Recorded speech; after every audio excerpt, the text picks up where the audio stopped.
Om Shri Ganeshaya Namaha.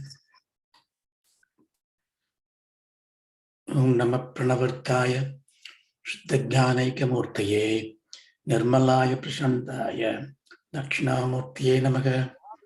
Nithaye Sarva Vidhyanam Vishaje Varoginam Gurave Sarvalokanam Dakshinamurtiye Namaha. Narayanam Namaskritya Naram Chaiva Narottamam Devim Saraswatim Vyasam Tato Jayamudirayeet.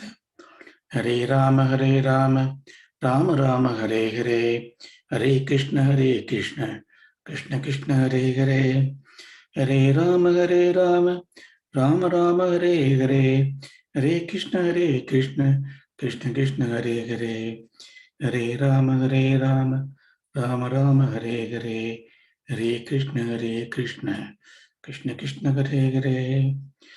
Shri Gurubhyo Namaha. Hare Om.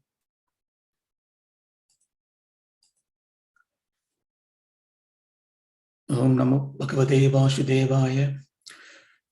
Krishnam Narayanam Vande, Krishnam Vande Vrijapriyam, Krishnam Dvaipayanam Vande, Krishnam Vande Pitasudam, Janmatyasya Itoshnavedet, Itarasta Arte Vijasvarat, Tene Brahmakritaya Adikavaye, Mohyanti Yachurya, Tejo Vari Mridam, Yata Vinimayo, Yatra Trishugosmara, Dhamna Svena Siddha Nirastagoham, Satyam Param Dhimagi, Nama Sankirtanam Yasya, Sharva Bhava Pranashanam, Pranamo Dukkha Samsthanam, Namami Hari Param. Good morning. We saw this Mangal Shloka, we saw this meaning of this. And we also briefly discussed the Bhagavata context and how that is revealed in Padmapuranam as a Bhagavata Mahatmyam. The Padmapuranam is a wonderful text of 5 Khandas, Shrishti Khanda or Adi Khanda, which reveals about the creation of this world. Then Bhumi Khanda, which is about the Bhumi, about the earth, the current world that we have, that we live. Then Swarga Khanda, which talks about the heavens. And Patala Khanda, which is about the netherworlds. And Uttara Khanda. So there are, depending on how you count, there are between 255 to 600 different chapters spread across. The important thing is in Uttara Khanda, in chapter 175 to 192, the Gita Mahatmyam is revealed. The Bhagavad Gita Mahatmyam is revealed. Lord Maheshwara is revealing to Mother Parvati. And it is very beautiful because each chapter, Mahatmyam of each chapter is revealed. See, the glory cannot, the glories are infinite. When say glorified means it is trying to put the infinite into finite words. But here, therefore, the Bhagavan talks about each of the chapters of Bhagavad Gita and give us some prayojanam, some propelling motivation for us to see by reciting that we achieve these things in life, in this world and the other world. But from the chapter 193 to 198, the 5 chapters are dedicated to Bhagavata Purana. Sri Bhagavata Mahatmyam is revealed there. This is what we are going to go through it. We'll see how we can take it. There are more than 500 shlokas, so we may not see everything in one by one, but we cover as much as possible to get the gist of it. So what is the context of it? What is the content of it in the chapters? Here, I would say there are 4 important headings we can put it. First one is about the manifestation of bhakti, personification of bhakti. as a beautiful simile is given, and how bhakti is toiling in this Kali Yuga, and how Narada comes to rescue bhakti. And even the very learned Narada get confused, and therefore he searches for answers, and he goes and gets the advice from Sanat Kumara. So that is another chapter. So when bhakti is rescued and saved, and bhakti start flourishing it, how in Kali, people who are not following bhakti, jnana vairagyam, how they get problems in life. And for that, they have taken a life history of a good man, a pious man called Gokarna. The Gokarna story comes there. And then there is about the Saptaham. Saptaham is, you heard about the Bhagavata Saptaham. Saptah is 7. Aha means day. Saptaha means day. Saptaha means 7 days, from sunrise to sunset. So how you see, there is a Sapta Yajnam is a Yajnam specified in Vedas. You perform Vedas in 7 days in certain formalities. So using the same format, when you do Jnana Yajnam by reciting or listening to Shrimad Bhagavatam in 7 days, it's called Saptaha. Of course, it is also related to how Parikshit, we heard about in the last session, how Parikshit it's got a fortune to listen to intensely for 7 continuous days to Shrimad Bhagavatam to remove what you're suffering from, the fear of death, or to get liberation. Therefore, there's a kind of a formality to follow this Saptaham format where you intensely listen to, even not so much as Parikshit's intensity or purpose, but at least to some stage. But we can take it in a slightly different way, in a much better way. The 7 days are the 7 days of the week. Anything can happen in the 7 days. Therefore, we do all the 7 days, perpetually listen to the Bhagavan Nama, Srimad Bhagavatam, or Bhagavata Rasam, Namasankirtanam, Ramanama, Parayanam, Japam. So this is the purpose of the whole thing. So we will go through these verses, and certain verses are very important, so we go through a little bit detail, and then when we need to skip, but we skip it so that we don't miss much in the story.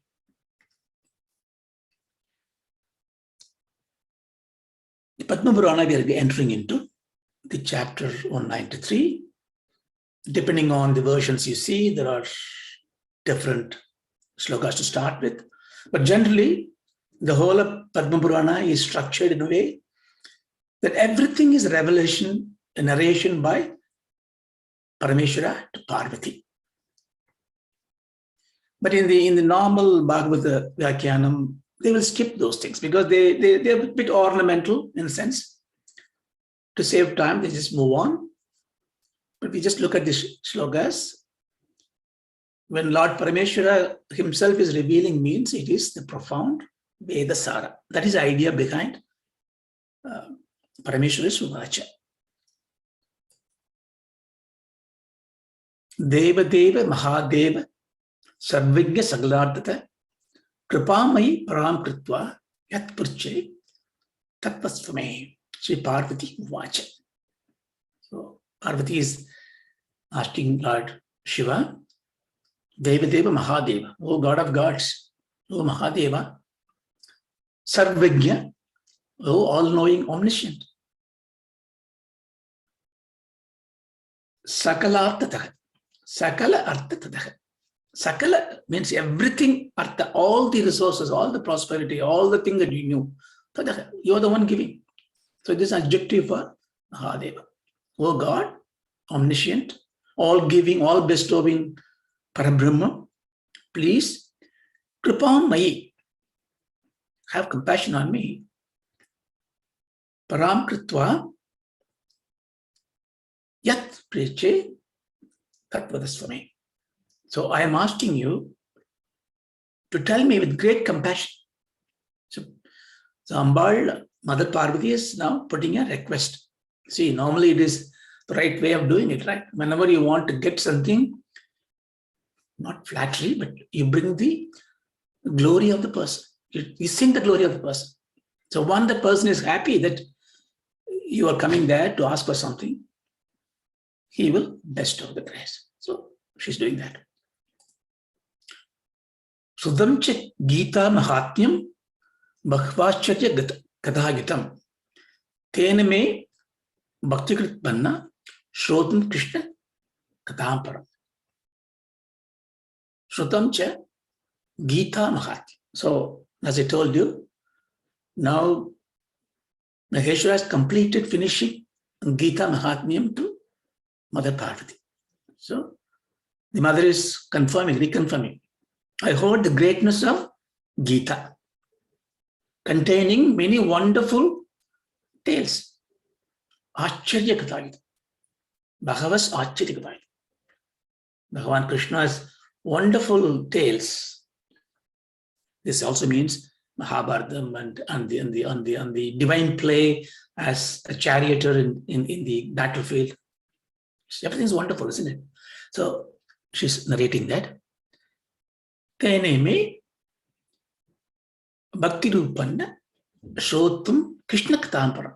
So therefore, now having listened to this Bhagavad Gita and the Krishna Mahatmyam, I'm so much eager to know about Param Krishna, the Supreme Krishna's Katha, the story. So it has come into my mind, this eagerness to ask more about Lord Krishna. So obviously what she's going to ask, tell me about Bhagavatam. So Puraneshu tu Sarveshu Shrimad Bhagavatam Param Yatra Pradibadam Krishno Giyate Bhagudarshibhi Tanmahatmyam Yadatatvam Setihasam Dhatunah. Puraneshu tu Sarveshu. So among all the Puranas, Shrimad Bhagavatam Param. Bhagavatam is the best. So Mother is telling the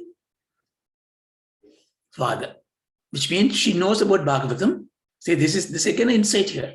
If she's saying Bhagavatam Param, that means Sri Parvati knows Bhagavatam before. That's why she wants to use Param.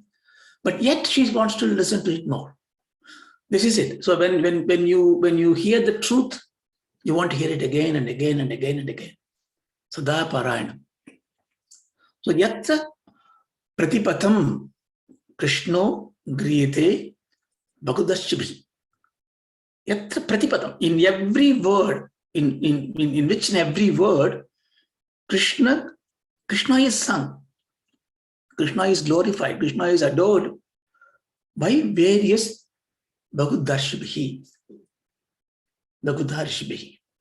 So the great rishis, great Shiyas, sages who have sung the song of Bhagavan Krishna, tell me in every word, which means explain to me, elucidate Bhagavatam in detail. Tan Mahatmyam Vidatatvam Siddhihasam Vadi. So now tell me its greatness properly, elaborately, and with, say, itihasam vadaduna. So you tell me this with itihasa. With itihasa means thus it has happened. History. Again, there's a lot of insight. So we can talk about it in great detail. But briefly, what she's saying, I have read Bhagavatam. I know it is great. Please tell me again, in every word, how Krishna is praised. See, even though Parvati is omniscient, she wants to listen to everybody's words. This is very important. So even though we know things, we should listen to others' words because we make new insight. But in this new insight, when you tell me the Bhagavata Purana, please make sure that you teach me the Idihasa's context. Tell me the narration, the decoration, the exaggeration aside, tell me the facts of history, your creation.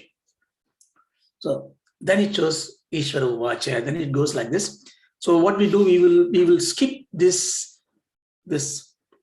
enveloping conversation between Parvati and Parameshwara. We go into the text proper. In the normal Bhagavata Mahatmyam Vyakyanam, normally the great sages go only from this shloka. And again, it is all a Mangala shloka. We briefly touch upon it and then we get into the context. Satchidananda Rupaya Vishwatpatyadi Hetave Tabatraya Vinashaya Sri Krishnaya Vayam Namaha. Satchidananda Rupaya Vishwatpatyadi Hetave Tabatraya, it goes like that. Tabatraya Vinashaya Sri Krishnaya Vayam Namaha. So Vayam means we. We, it's a Bhagavachanam. Numaha. It's an interesting word there. Maha means Namamaha. So we pray. Who do we pray to? We pray to the Sri Krishna.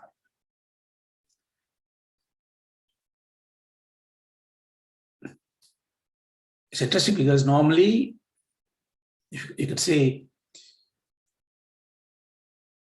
Sri Krishnam Namami, we say, Krishnam Vayam Namamaha. So Krishnaya Vayam Numaha. Let's see that in a minute. Okay, so this Sri Krishna, we will pray. But who is the Sri Krishna? Satchidananda Rupaya. You remember that when we learned the Bhagavatam's first verse, Janma Satya. So we talked about the Swarupa Lakshanam and Tadastha Lakshanam. This is very important. It's keep on coming the same context because Bhagavatam is Veda Saram, it's Vedantam. we are praying to the Krishna who is Satchidananda Rupaya. Because we say Krishna, there is a name there.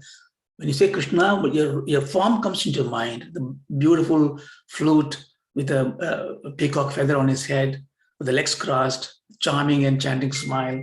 The Rupam comes into mind. So Napa Rupam comes into mind. So this Sri Krishna is Rupaya, Nama Rupaya. Of what? Of Parabrahmam, which is Satchidananda. So Satchidananda means Sat, Chit and Ananda. You know this, we talked about it many times. The eternal existence is Sat. The understanding, consciousness, awareness is Chit, the Ananda. See, existence has meaning, no meaning without an expression. If you cannot have the essence of it, the expression of the essence is a consciousness. If there is no essence of knowing that you exist, you don't exist. If they are like size of the same coin, nothing exists if there is no essence of it. So Chat and Chit. But once you know this we can very easily see. Who needs a proof that you exist? You know, for everything else you need a proof. Even to see your hand, you need a proof because the hand should exist. You must be able to touch your hand. But for you, there's no proof needed because you know it, Sat. And you know it because that is Chit. You just cannot not know that you exist. What about sleep? Then we have to go back to Tatsubodha. Sleep, you do exist, but you are hidden by the Ajnana. But when you are in this Sat and Chit that we know, the undercurrent is Ananda. Anandam is not Sukham. Anandam is existence, bliss. Nothing affects. No emotions up and down. So the Satchidanandam is a Swarupa Lakshana. Swarupa Lakshana means it's not adjective words. They are not three different words. It's not like a red apple, blue apple. No.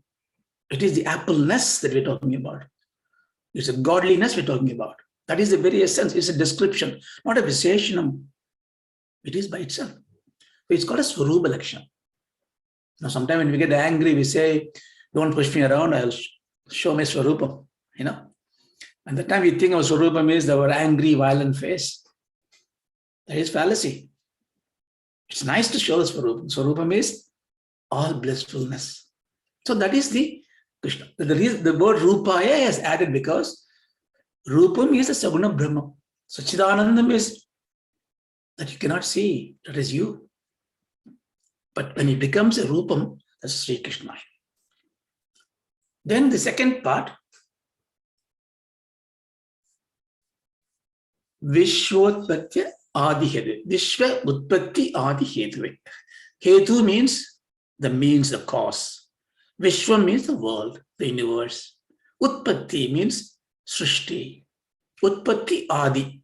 Srishti, Layam, Srishti, Rakshanam, Layam, all these things.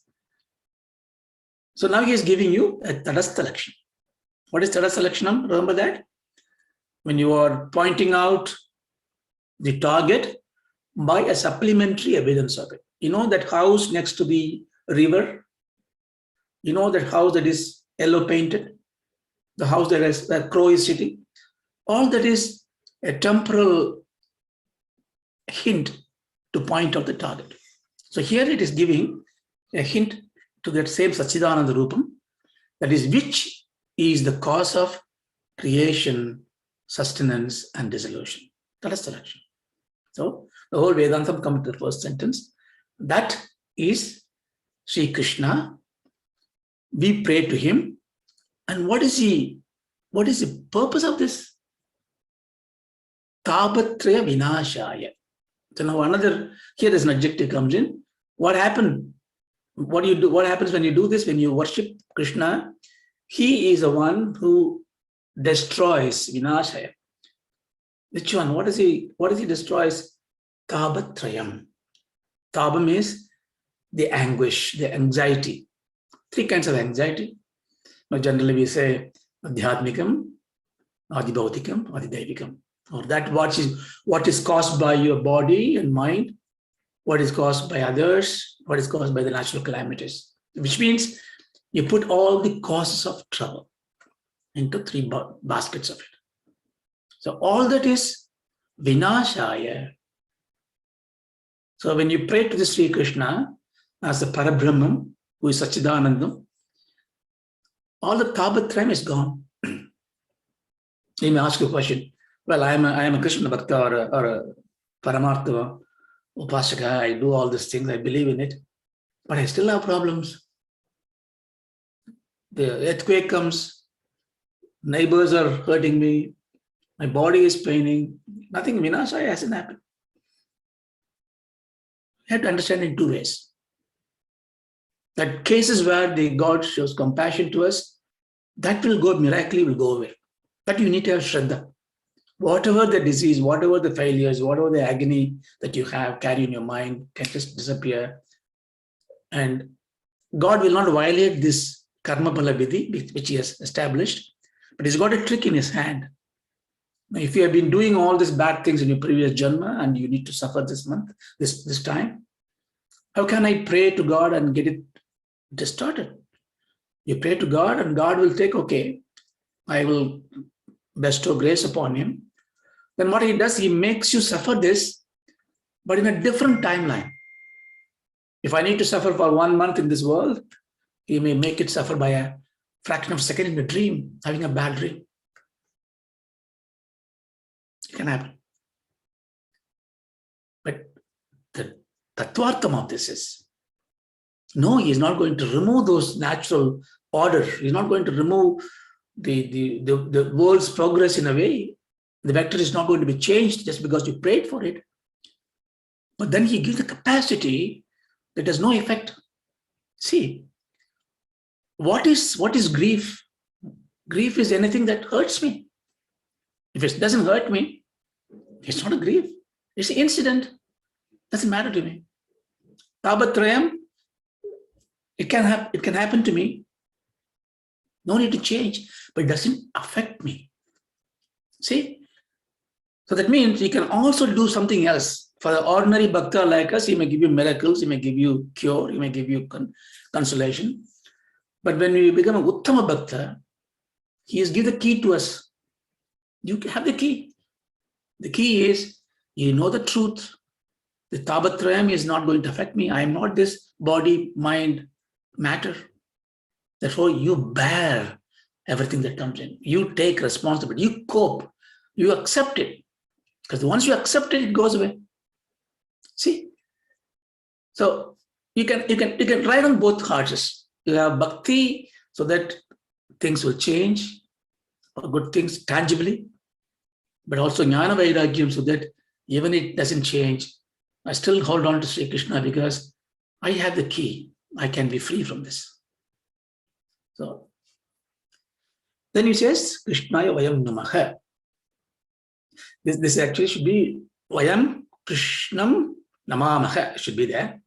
See, Rupaya, Krishnaya, all this in the Shatrubhakti, in the fourth case of the Vibhakti.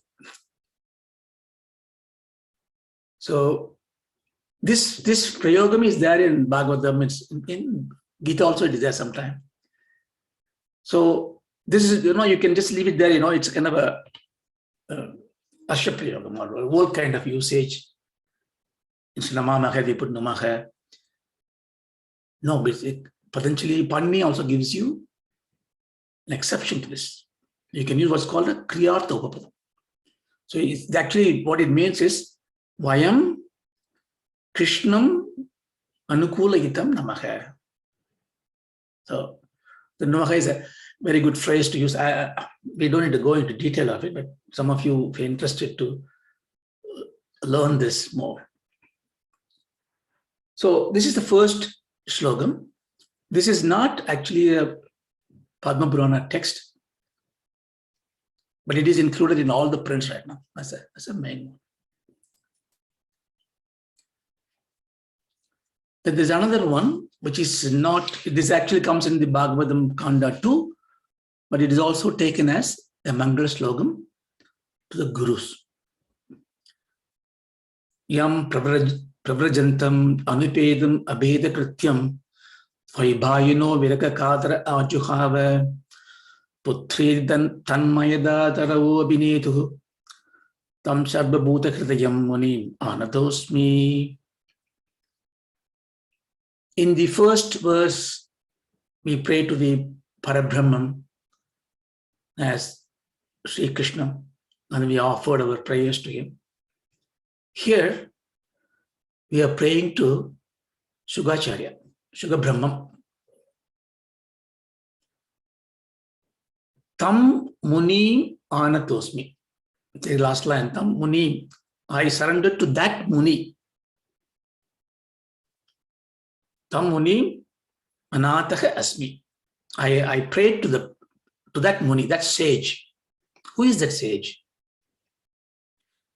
Sarva Bhuta Kritayam. That Muni, that sage, who is in Sarva Bhuta. It's a very important word. Sarva Bhutam. Bhuta means all this Jivarasis in the world. All this, trees, worms, stones, rocks, human beings, fish, anything you say. Anything in this world is Sarva Bhutam. Kritayam. In their essence, in their consciousness. It's very important, again, another insight here, because if everything, we sometimes talk about Atma and Atma. Again, that is just to give you towards the purport of Atma. At some stage, we're going to say, there is no Atma and Atma. Everything is Brahma. Sarvam Brahmamaya. That means the Chit Achit Bedam is also gone. The Chetanam is there, everything. The consciousness is there, everything. But it manifests in different quota. Your rock also has got a consciousness in it. It undergoes change. Minerals forms, crystals forms, undergoes change. But it does not manifest in the way that it is manifest in the Narajanmam, which is Durlabham. So, but here what he says is, Tam Munim, who is in Sarva Bhuta Kritayam, who is in the consciousness of in everything. That means the Muni is nothing but Parabrahmam. That's why Shugacharya is called Shuga Brahmam is called. Shuga Brahmam is, there are lots of historic stories about how he was born to Vyasa, but you could simply take, he is Vyasa's putra, but he was born with the kripa of Ishvara, Parameshwara. But he was in the womb of Vyasa's wife, who was Japalika, his daughter, for 12 years. He didn't want to come out. He didn't want to have this samsara. And I think the legend is that it was like a small parrot who listened to the Andaranga Sambhashana of Parvati and Parameshwara. When Parvati and Parameshwara was talking, and Parameshwara was imparting the supreme knowledge, this little parrot was listening to it, which is against rule. I don't want to go into the great story of this. So simply, so that parrot has taken a birth into the Shugacharya. So he was born as a young boy of 12 years of age, but absolute jnani, Veda manifested, Vedanta manifested. So here, therefore, he says, Yam pravrjantam anupedam apeta krityam. Yam, that means whoever it is, who is that? Pravrjantam, who leaves the house, who renunciate. Here, little not renunciating. Okay, you can say who leaves everything, who leaves the home and goes away. Parivrajaka, we say, right? Who has no attachment to anything. Go to renunciation. Anupetam apeta krityam. Anupetam. You can have in two meanings. One who has not having any difference with anything. Or historically they say 12 years of age is an age where you must have the Upanayanam done. But he has not Upanayanam done. Anupetam. He has no Upanayanam. He has not taken the ritual path of taking the Brahmacharya. But he is Veda himself. Renunciated, but apeta krityam. It's not renunciation. See, the true renunciation is not that you give up, I give up. No. You don't give up. If you give up, you take it up again. Things should fall off. Like a Mrityunjaya mantra, so somewhere this how the cucumber, the fruit, the melon is just depart from these branches, how it leaves, how a ripened leaf in the fall falls off the tree. So things should go out of you. That is true renunciation. So all this dharmartha, kama, kriyas, everything is gone out of him. Naturally, because he's a jnani. So one who has left the house as young, unattached, from whom everything is gone. Dvaipayano, viragakatra, ajuhava, putra. Dvaipayano means here, Vedavyasa. Dvaipayana means one who is born in the island of Yamuna. So it's another name for Vyasa. He is his father. Viragakatra, one who is so much of attachment, therefore he could not bear the separation of his son leaving. Viragakatra.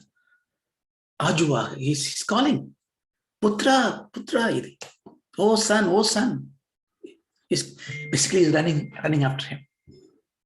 See, so you can see Vyasa is not a renunciator sannyasi, he's a grahastha. This is also a very great insight. Some of us who are in the family life, therefore, can also rise to that divinehood by performing it. It is not just one lifestyle that is essential, or that you had to be a sannyasi to attain mukti or jnana. Every path that you are in, that is good enough. It's a lifestyle that you follow. But is he following out of putra bhasam is because of like you and me who is attached to children? No. He was Veda manifested. He's completely Veda Swarupam. He could not bear the separation. So he is going after him. When Sukar is leaving, he is going after him. Putra, putra, putra. Tanmaya taravo abhinedu. Tanmaya taya. So when he's going and shouting, it's a very good prayogam here. Tanmaya taya means those that are one with. One with who? Tanmaya taya muni. Those that are one with this muni, who everything that is one with this sage. What are they?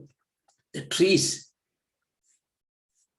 Taravaha abhinedu. He gave an example of the tree. The tree and others, which are all one with this muni, abhinedu. They are responding back. You know what it means? You look at the imagination of the poetry. So the son is leaving, the father is going, running, oh son, oh son, oh son. He's not answering back, he's just leaving, walking. But everything that is finding one with him means they don't see difference. A tree sees him as a tree, a rock sees him as a rock, a bird sees him as a bird. No, there's even a sub story where I think when he was walking in the pond, the Apsaras was having a bath. And when he was walking, when Sugar was walking, and they were just having a bath, nothing changed. But when Vyasa was chasing behind him, the Apsaras saw Vyasa, who is an older man, and they suddenly, very bashful, they went and took their clothes and hid their bodies. It's because the difference is Shugacharya, Shuga Brahman is one with everything else. And they respond back with their own hum. The tree is saying, oh, Putra, or they just reverberate, they echoes. It's a poetry, but the poetry is giving the very subtle meaning that the omniscient, omnipotent, omnipresent Paramatma, that is Shuga Brahma, is responding through the trees. So for that kind of money, Anatosmi, I pray. So again, if you look at it, the first verse is about the Parabrahman. Second verse is the Parabrahman that is acting in this world as Shuga Brahma. And the Parajnani, who is still languished of Taba, going after this. So by therefore taking this to as a Mangala Shloka, we psych ourselves that our purpose of learning this Grantha is to attain that kind of a freedom. Okay. Now we get into the text proper. So we will recite this as a Mangala Shloka every day, just for us to get through it. But then we take it from here. Naimishe Sudamashinam Abhivadaya Mahamatim Katamrita Rasabada Kushala Shaunako Bhagat. So here, this is the text says Ishvara Uvacha. We can take as a the Vyasa Uvacha. Doesn't matter because he is now narrating what's happening with the story. So Naimishe, now he is giving the place. What is happening? What's happening where? Naimishe Sutam Asinam Abhivadya Mahamati Katamrita Prasavada Kushalaka Shaunako Bhagat. So Shaunaka is a rishi who is now who is now introduced here. Shaunaka Abhravat. He is going to do obeisance, prayer to who? To the Sudar. Katamrita Rasavada Kushalaha. That's one word. Katamrita Rasavada Kushalaha. Who is that person? Shaunaka. Shaunaka is a rishi. You know, probably the Rishi Sunak family is coming from the Shaunaka's Gotra. Shaunaka is that great rishi who have done a lot of work on Rigveda. What is he? He is Katamrita Rasavada Kushalaha. Even though he is a great Vedic scholar, Pujya Vicharaka, Mimamsa of Veda, he is also interested in, he is very interested in Katamrita. Katha means here Purana, the Amritam, the elixir of Puranas, Rasavada, that essence of it, Kushalaha, who is very, very comfortable, enjoying, indulging, indwelling. A lot of insight in this. So therefore, even though you go through Vedanta, you write, you understand Vedas, Veda Dhyanam we do, Puranas bring the rasam. So you must have that to taste the amritam. So the Shaunaka's quality, therefore, is very well established. He's not asking a question. He's going to ask a question to Sutta, not out of any intellectual interest. He is a Kushalaka. That's why when you listen to Bhagavatam, we must be Kushalaka. We must have enjoyment. We have interest, not with any alakshan. Katha means, generally we say Katha means story, right? But Katha actually means, Katha is that for which you don't need intellectual wordsmithing in your mind, which means it's anubhuti. Whatever that comes to you, when a child is blabbering, it's Katha. Child is not bibbing, it's not fib, it's not lying. Child is expression, no. It's very important to understand. The living word is Veda. Nobody has the right of living word. We become the author of the word when you utter the word. But the word exists, the meaning exists. The Shabdartham is imminent. That Shabdartham is Veda. But when I utter the word in a context, I become the author of that utterance, but not for the word. This is how you should understand Apurushaya. Vedas means what it means. That is there forever. The word and the meaning is always there.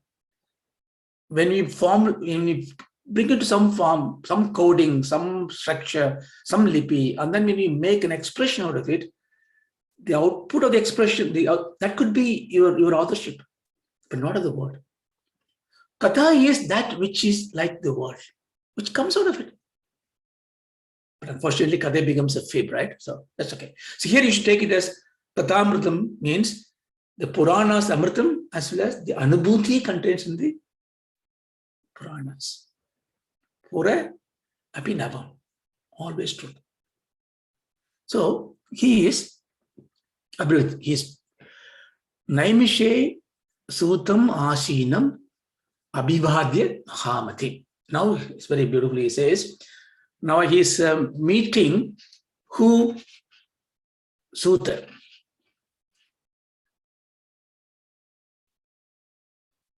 Suta Romakarshana is her name. His name was Romakarshana, means whose narration create goosebumps to you. So the Pauranikas. His name literally says Romakarshana. He is so able to recite, say things that will make your hair articulation. What is he doing? Asina. He is sitting. Where is he sitting? Naimishe. Naimisha Aranyam. Naimisha Aranyam. Aranyam means forest. In fact, Aranyam, Rana means war. Ranya means war. Aranya means where there is no war, where there is no quarrel. That means a peaceful place. Generally, woods are very peaceful, right? Except that very enchanting hymns of the bees and all that, it's generally peaceful. So Naimisha Aranya. So Naimisha is, because when it is so peaceful, if your mind is contemplative on something which is supreme and blissful, is there any time? No, time just goes away. So Naimisha Aranya is a place of contemplative place where time is gone. It is timeless. See, I think I was talking to somebody yesterday. I don't remember. The time changes. Time is a very, very, very big subject. We'll get into that. And the Naimisham or Nimishe in our Sanatana Dharma is a very fine unit. It's not a minute. One Nimishe is 3 lavas. So 1 lava is 0.0711 seconds. That lava is 3 Vedas. 1 Veda is 100 Trivedis. 1 Trivedi is 3 Trishnas. 1 Trishna is 3 Anus. 1 Anu is 2 Paramanus. 1 Paramanu is 0.000001316 seconds. So small. So the time measurement, time analysis is so big and so complex. Anyway, just I wanted to. So Naimishe. There's a legend also there. This Shaunaka Rishi, after doing the Veda Bhashyam and all that, he was meditating and he was asking Brahma that he wants to really understand the innermost saram of this work he has done. Where is a guru to teach me that? And Shaunaka is followed by a lot of rishis. So Brahma wakes up from his meditative mood and says, okay. And he take a darba and makes a little wheel and say, I'll roll this wheel and see where the wheel goes and stops, and there you'll find the rishi. See, all these stories are built so that your mind is dragged to the main point, Like when you're feeding a child with the story, you build the story so that when you say, then the Rakshasa say, the baby opens the mouth and you put the mouth inside, food inside. Like that, this story there. So this wheel was running and then it is falling at the place. Historians say it is a place in Uttara Pradesh now, next to the river called Gomati. See, Gomati river, Go means cow. Cow is Pashu. Mati means Medhavi, Jnanam. So Gomati, where this Jivas get this great Jnanam, is that place, that river, that banks of the river, it's a dense forest, woods. A lot of pipala trees are there, and the rishis used to assemble there. They meditate, like Varanasi, Kashi, Naimisharanyam. In Mahabharata, Naimisharanyam is a great place. It's an important locus, reference point. So, in the Naimisharanyam, where the Sudha Maharshi was sitting, and what kind of Maharshi is? Mahamati. Just now we heard the same word, Mahamati. Mahamati means, it's a very apt word. It's supreme knowledge, supreme intelligence, knowing the truth. But not only knowing it, the ability to reveal it. Medhavi is, even the parrot is called Medhavi. Like sugar also means parrot. Kiri, Medhavi. So Mahamati. So he is a supremely bright person, and he is sitting there.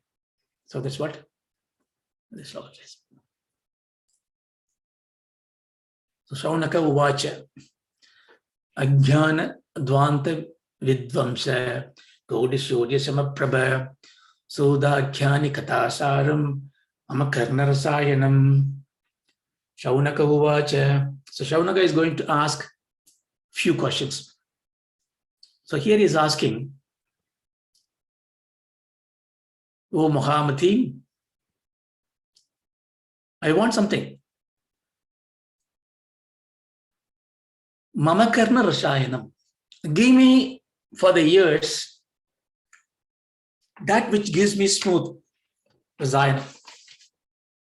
Rasayanam, what is it? If you do in the Ayurvedic medicine, they give you Rasayanam to eat that. Like a shurnam, called tripala shurnam. That gives you 3 different benefits. So give me something which is going to give me into this, that rasayanam. We're going to see what is those three important palas: bhakti, jnana, vairagya. But what are they? Ajnana, dvanta, vidvamsa.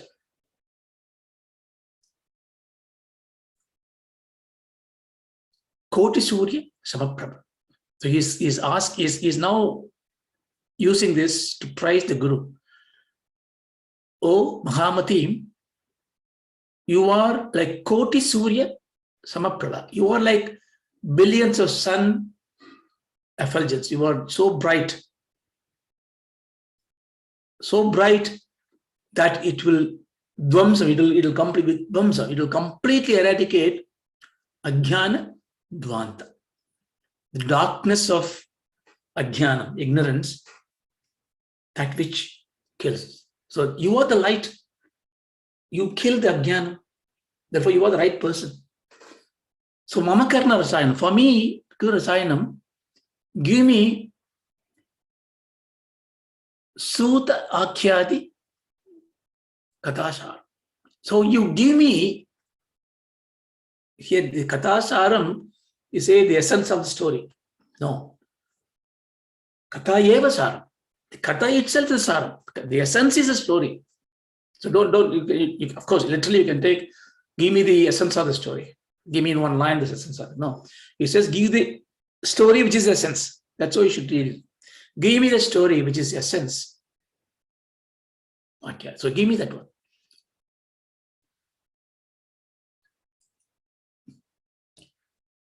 Now he asking this, why? Because he want to use it to nurture the right knowledge and benefit from it. See, very important to have the knowledge, but more important is to ability to apply the knowledge to acquire the results. What's the point of knowing everything and not using it? It's waste. That's why you should, when you acquire knowledge, you should be able to apply it. If it's not applicable, then the knowledge is a burden. So he's asking, therefore, bhakti jnana viragapta veko vattate katam maya moha nirashascha vaishnavehi kriyate katam. Bhakti jnana loka. So, katam, how? Viveka katam. How is the vivekam, the discriminating knowledge? Vartate. How does the, see, again you see, he's not asking how to get the vivekam, because he already got the vivekam.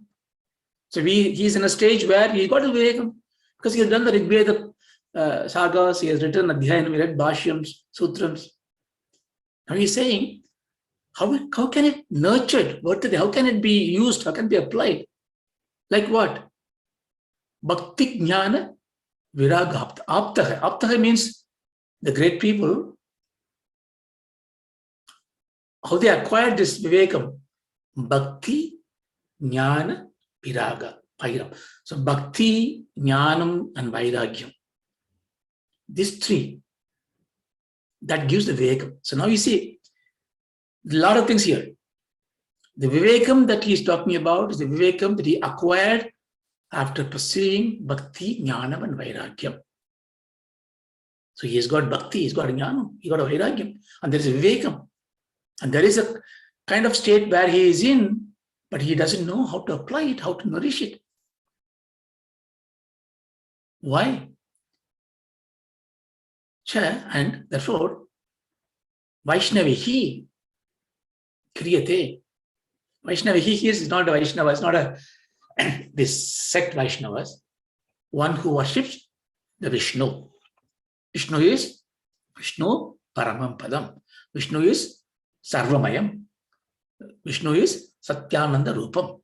So one who worships the Parabrahman means those who seek the Vedic knowledge, those who seek the independence, freedom, And having acquired this vivekam or discriminative intellect from bhakti, jnana, vairagyam, how can they nourish it? How can they apply it? For what? Maya, moha, nirasha. Nirasha means cut asunder, destroy. Destroy what? Maya, moha. It's very interesting here. So he's putting, this is how our communication should be. Pack, don't have any unnecessary words. Every word should have the right meaning, compact. The brevity is the soul of it. So here he is saying, so many things. I got Vivekam. I have followed through Bhakti, Jnana, Vairagyam. But I do not know how to nourish it. Because tell me how those great seers who seeks the Parabrahman use it to destroy the Maya and Moha. So Maya creates Moham. Moham is delusion, Vishadam, Vishada Yogam. In Arjuna's first Bhagavad Gita, first one is Vishada Yogam. There we are converting the Vishadam into Yogam. Because we have the Bhakti Jnana Vairagyam. We know this key has given to us. The trouble has come, I have the key, I'll unsolve it. Therefore, that yoga is the key. Vishadam is the context. So here, Maya creates a moham. So nirasa means to destroy this Maya, to reveal the truth.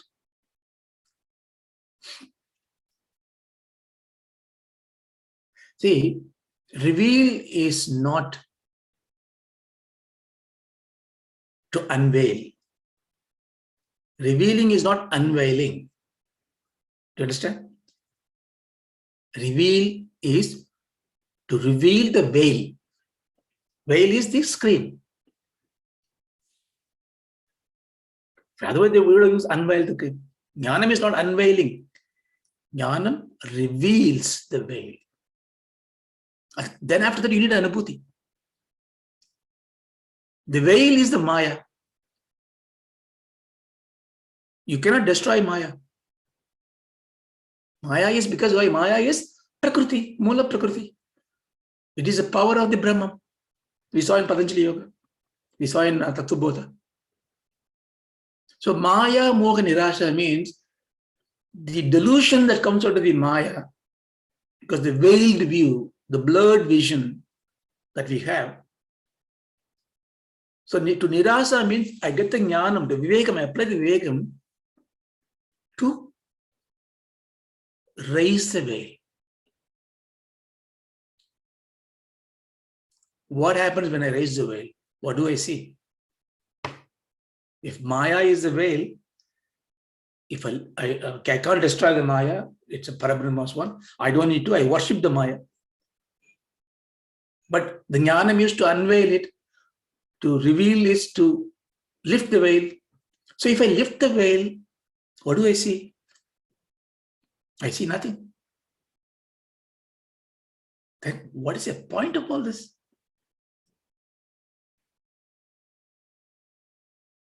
You have to listen very carefully, because when I lift the veil of Maya, I see nothing of what? Nothing of Maya's creation. What is Maya's creation? Everything I see is Maya's creation. Maya is what? Not some evil, blackmailing darkness. No, Maya is the power of Brahman. Srishti, Siti, Layam, all the changes, temporal reality. So all the worlds, all the fleeting things that's happening in the world, that gives me joy and grief in cyclic manner. The samsara, the bhavam. When I lift this veil, I don't see them. Therefore, I don't see emptiness. Don't say I see emptiness, because I see the fullness. What is it? I don't see anything. The seer is the only present. You are only one, the Advaita. You are that. So that is the anubhuti. That is not jnana. That is the anubhuti. That is what nobody can teach you. Vedas cannot teach you. That's why Veda antam. Veda is finished. Knowledge is finished. It says, I washed your hand, done. It's you. That kripa will take you there. That you see, I lifted the veil and I am one with this God. It's beyond this Sayudyam, Sarupam, Salokyam, Samibhyam. All that you pass through, it is Advaitam. Therefore, all this process of learning, pursuing this path of Vedanta or this Bhagavatam is to have the power to lift the veil. That itself is a moha nirasha. How are you doing with time? So maybe let's see one more.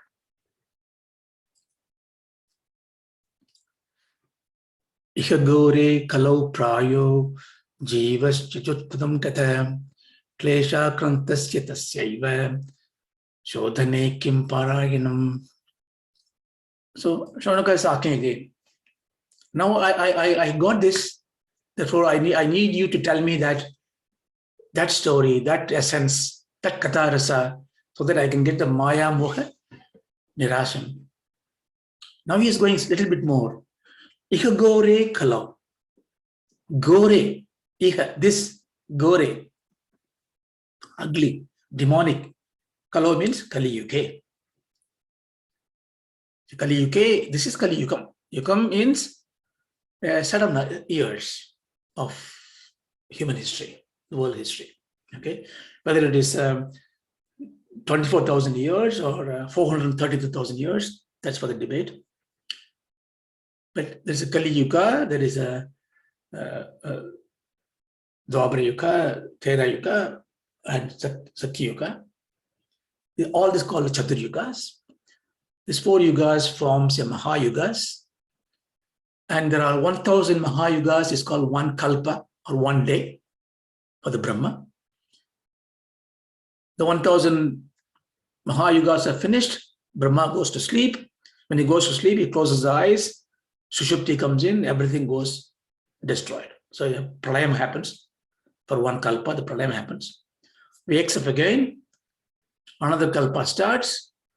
Another 1,000 Mahayugas happens. So when he's waken up, when he's awake, this 1,000 Mahayugas is ruled by a particular order of divinity manifested as human being called Manu. So Manu is that being who is created by Brahma as a first person to propagate lineage in this world and set up the order. 14 such Manus come in one kalpa. Therefore, each Manu has to take 71.12 Mahayugas. So when you do Sankalpam, you say Manvantre, which Manvantre? It's called a Manvantra. Antara means duration. Manu Antara is Manvantre, the duration of Manu. So this is how I think the whole thing has been pictured in the Puranas. So this is cyclical. So for our understanding, let us just limit it, okay? When you take a sample in a clinic lab, you take a small sample, a good sample, the same NTP, normal temperature pressure, would mimic the real case. So therefore, we can ignore the millions of years beyond our imagination. Take a small. So 24,000 years is one Chaturika. Let's take. This is one of those theory, right? But the beauty is this is cyclical, which means you go from Kali Yuga, you go back to Satya Yuga, Treta Yuga, Dwapara Yuga, Kali Yuga. So you deteriorate, you think of this as a deterioration to Kali Yuga, and then you gain improvement. What do you mean deterioration? It is the perspective of life. In this Kali Yuga, it is said, we're going to learn this more as we go into the verses later. Kali Yuga, everything is focused on physical being, physical, materialistic things, or the prominent in nature. Because material things decay very fast, they are less powerful than subtle things, the human life becomes very weak and very short. So we can see examples of it. You know how we live in this world. But when you go Yuga before that, Dwapara Yuga, it is not physical thing that drives, it's a mental thing. Therefore, the mind is a prominent thing. People have control of the mind. Therefore, the physical things are smaller in nature. Therefore, the transaction Kali Yuga is physical. A movement is a physical displacement of A to B. In Dwapara Yuga, the movement is a displacement of mind from A to B. And because mind is more powerful, therefore you can move to different world of physical nature. So one could go from world A to world B and do a tapas and come back. Arjuna can go to Indraloka and get the Vajrayudham from the Indra. It's like a fib in the Kali Yuga because it's impossible to do. How can you do transportation from one physical plane to another physical plane? You could do when your nature is not body, but the mind. What is the evidence for it? In a fetus in a womb, it is just a pure bit of consciousness and pure bit of mind. Then it accumulates physical part of it. It grows into a fetus and a baby. It is a little drop of spark of consciousness becomes a bubble of mind and a flesh and bone and become a baby. And the physical nature takes it over. So that's how it is. That if you take this understanding, then you will not apply your four-dimensional logic of this physical world into that mental world of the Dwapara Yuga. And when you go up before that, in Treta Yuga, it is intellectual. It is soulful, spiritual. So the power is much more. It is awareness that comes in. So you are able to even ignore the mind. That means you are able to see connectivity across the continents, across the universe. So all kind of an energy form. So like this, there is a kind of you can paraphrase in so many ways and try to rationalize it and argue, debate. But what it is telling you is that there is a continuous progression and regression. And this is natural and this is cyclical.